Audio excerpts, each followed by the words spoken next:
আসসালামু আলাইকুম। হাসান খালেদ, সভাপতি, বাংলাদেশ তৃণমূল পার্টি, আপনাদের সাথে। দর্শক শ্রোতা, আজকে আপনাদের সাথে একটু কথা বলবো। নতুন সরকার, তারেক রহমানের নেতৃত্বে যে সরকার, সেটা 1 মাস হয়ে গেল। তো কিছু কথা তো বলাই লাগে, যদিও 5 দিনের সময় তো দেওয়া উচিত। তারপরে কিছু ত্রুটি বিচ্যুতি দেখা যায়, মানে আমরা আশায় বুক বাঁধতে পারতেছি না, যার জন্য কিছু কথা আপনাদের সাথে শেয়ার করা। জনাব তারেক রহমান উনি ওনার প্রায়োরিটি লিস্ট তৈরি করতে পারেন নাই, এটা সম্পূর্ণ ব্যর্থ হয়েছে। এত বড় একটা ডিজাস্টারের পরে কোন কাজটা আগে করা দরকার এটা ঠিক করতে পারেন না। এইটা সাংঘাতিক রকম ভুল করে ফেলছে। মানে একটা কাজই অ্যাপ্রিসিয়েট করার মতো, সেটা হলো রাস্তা খোলা রেখে উনি চলাফেরা করতেছেন। এই কাজটা সবাই পছন্দ করেছে। রাস্তা বন্ধ করে চলাফেরা করলে রাষ্ট্রের মালিক জনগণ আর ইজ্জত থাকে না। এদিকে বন্ধ করে এসে শ্বশুর করে প্রতিনিধি শ্বশুর করে চলে যাচ্ছে, তাহলে প্রিন্সিপালের এটা অবমানন হয় আর কি। যাকে এই কাজটা ভালো করছেন, এইটাই, আর কোনো কাজ নাই। এই ফ্যামিলি কার্ড এগুলো, যে সামাজিক যে সুরক্ষা, এগুলো আগে সরকারই করে গেছে, ইয়া করা নাই, ইন্টারিম সরকার করা নাই। আগে যে আওয়ামী লীগ সরকার ছিল, ওনারা এটা খুব মজবুতভাবে করে গেছে। ওগুলো রক্ষা না করলেই চলে, এটা ঢাকঢোল পর্যায়ে কিছু করার নেই। খাল খনন এটা কোনো গুরুত্বপূর্ণ বিষয় না, এটা নিয়মিতভাবে এটা করতে পারতো। এটা ঢাকঢোল পিটিয়ে করার মতো কিছু না। প্রধান যে কাজটা হয়েছে সেটা হলো মব বন্ধ করা।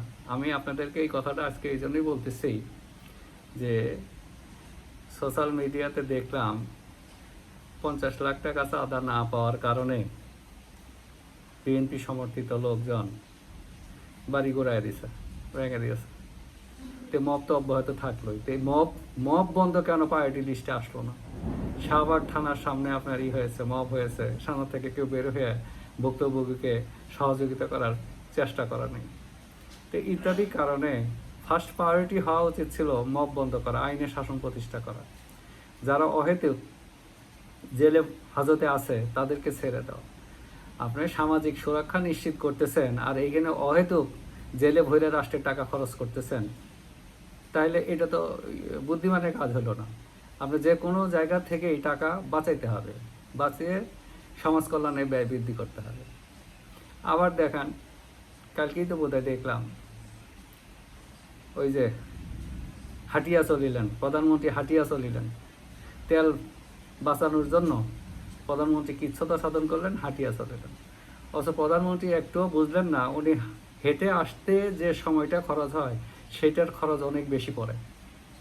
প্রধানমন্ত্রী পিছনে রাষ্ট্রের অনেক খরচ হয়, প্রতি সেকেন্ডে সেকেন্ডে টাকা খরচ হয়। উনি যদি 2 লিটার তেল খরচ করে চলে আসতেন অফিসে দ্রুত, তাহলে হয়তো জাতির আরও উপকার বেশি হইত। কারণ 1 ঘন্টার সময় যদি তিনি হেঁটে হেঁটে অফিসে আসেন, এই 1 ঘন্টায় তার যে বেতন ভাতা, এটা যদি আপনি সেকেন্ডে হিসাব করেন অনেক বেশি পড়ে যায়। আর সবচেয়ে বড় কথা হলো, রাস্তায় তো উনি কাজ করতে পারেন না, তার তো কাজ করতে হবে, প্রতি সেকেন্ড কাউন্ট করতে হবে। তো এই কাজটা খুব জ্ঞানের কাজ হয় নাই। এই জন্য উনি প্রায়োরিটি লিস্ট ভালোভাবে তৈরি করতে পারেন নাই।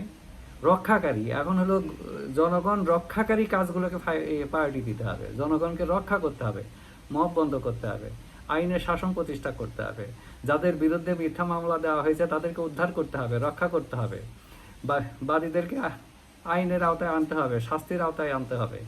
এই কাজগুলো আগে করতে হবে। এবং তার চেয়ে বড় কাজ, আরেকটা কাজ হলো বিচার বিভাগকে, বিচার ব্যবস্থাকে শক্তিশালী করতে হবে। তারা যাতে, তাদের উপরে যাতে সরকার ছড়ি ঘোরাতে না পারে, সেই ব্যবস্থাটা নিশ্চিত করতে হবে। তো এইভাবে আরও কাজ আছে, আরও কাজ আছে। যে সকল শিল্প প্রতিষ্ঠান গত অন্তর্বর্তী সময় বন্ধ হয়ে গেছে, সেগুলোর মালিকদেরকে জামিনে দ্রুত আনতে হবে এবং এই শিল্প প্রতিষ্ঠানগুলো চালু করার জন্য তাদের ব্যবস্থা করে দিতে হবে। তারপরে তারা তাদের বিচার চলতেই থাকবে। যদি তারা শাস্তি পায়, তো শাস্তি ভোগ করবে। এইভাবে কাজগুলো করতে হবে, এইভাবে প্রায়োরিটি ফিক্স করতে হবে। এটা কোনো কাজই হয় নাই। ওই খাল খনন করা, ফ্যামিলি কার্ড দেওয়া, এই যে আবার কৃষক কার্ড, কৃষক কার্ডের আগে দরকার চেম্বার অফ কৃষক, চেম্বার অফ ফার্মার্স করা, চেম্বার অফ ফার্মার্স করে তারপরে ফুড ব্যাংক লাগবে। এটা হুটহাট করে কাজ করলে চলবে না, একটা ফুড ব্যাংক তৈরি করতে হবে। ফুড ব্যাংকে সে তার উৎপাদিত পণ্য ওইখানে দিয়ে তার অ্যাকাউন্টে টাকা নিয়ে নেবে, ওইখান থেকে তুলে তুলে খরচ করবে, এগুলো ব্যবস্থা করতে হবে। আর প্রধান খাদ্য যেগুলো আছে সেগুলোতে আপনার ইয়ে করতে হবে, ওই ওই ব্যাংক লোন দিতে হবে না, সরকার তার ইয়ে থেকে অ্যানুয়াল বাজেট থেকে টাকা দিবে কোনো ইন্টারেস্ট ছাড়া। প্রধান যে খাদ্যগুলো এগুলো ইন্টারেস্ট ছাড়া ওই সমিতির মাধ্যমে দিতে হবে। আবার ওই সমিতির সাথে ফুড ব্যাংক রিলেট থাকবে, ওই উৎপাদনের পরে প্রোডাক্ট দিয়ে দেবে, প্রয়োজনীয় প্রোডাক্ট ফুড ব্যাংকে দিয়ে দেবে, তার অ্যাকাউন্টে টাকা চলে যাবে উইদাউট এনি হ্যাসেল। এই সমস্ত কাজ করতে হবে। আমরা তো পরামর্শ দিতেই চাই, এখন পরামর্শ নেওয়ার তো ইচ্ছা থাকতে হবে বা যোগ্যতা থাকতে হবে। যাই হোক, এই বাংলাদেশ তৃণমূল পার্টি চায় দ্রুতই জনরক্ষাকারী কাজগুলোকে প্রায়োরিটি দিয়ে শুরু করবে এই সরকার। যে যেখানে থাকেন সুস্থ থাকেন, নিরাপদ থাকেন। ধন্যবাদ সবাইকে।